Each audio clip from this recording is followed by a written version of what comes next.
बाढ़ पीड़ितों के मुआवजे जो वितरित वहां किए गए मालदा जिले के अंतर्गत, उसके संदर्भ में घोटाले की वहां पर कई आवेदन हाई कोर्ट में सबमिट हुए थे। हाई कोर्ट ने सीएजी से उसकी जांच कर रिपोर्ट पेश करने को कहा। जो रिपोर्ट हाई कोर्ट में सीएजी ने रखा, उसके कुछ तथ्य समाचार पत्रों में बाहर आए।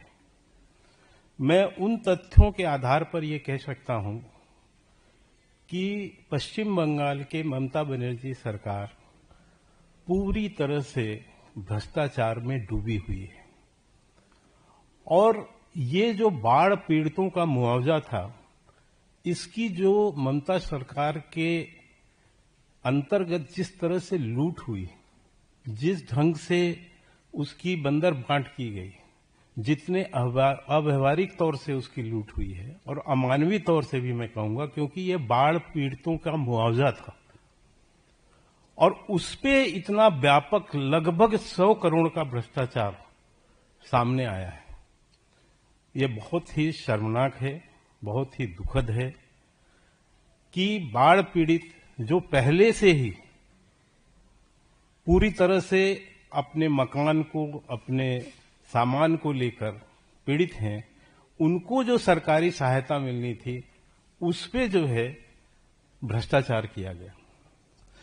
इस भ्रष्टाचार के लगभग 4 तरीके जो सामने अभी देखने को मिल रहे हैं। उसमें पहला तरीका ये था कि मालदा जिले के हरिश्चंद्र 2 एक क्षेत्र है मालदा जिले में, इसमें लगभग 6,985 लोगों को मुआवजा वितरित किया गया। ये उनके मकानों के क्षतिग्रस्त होने पर उनको ये मुआवजा था। लेकिन ये मुआवजा कैसे मिला?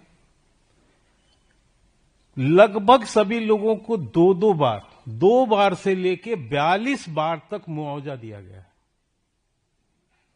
एक ही मकान का मुआवजा एक ही बैंक अकाउंट में 2 बार से लेकर 42 बार तक वितरित किया गया। एक उदाहरण तो उसमें एक व्यक्ति को उसके एक ही मकान के लिए 42 बार दिया गया। तो आप इससे समझ सकते हैं कि वहां मुआवजाओं पर जो है किस तरह से भ्रष्टाचार हुआ।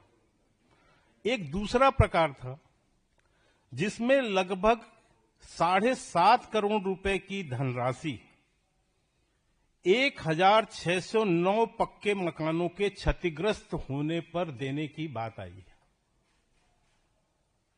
मैं पुनः दोहरा रहा हूं, लगभग 7.5 करोड़ की धनराशि जो लगभग 1,609 पक्के मकानों के क्षतिग्रस्त होने पर उन्हें वितरित की गई है।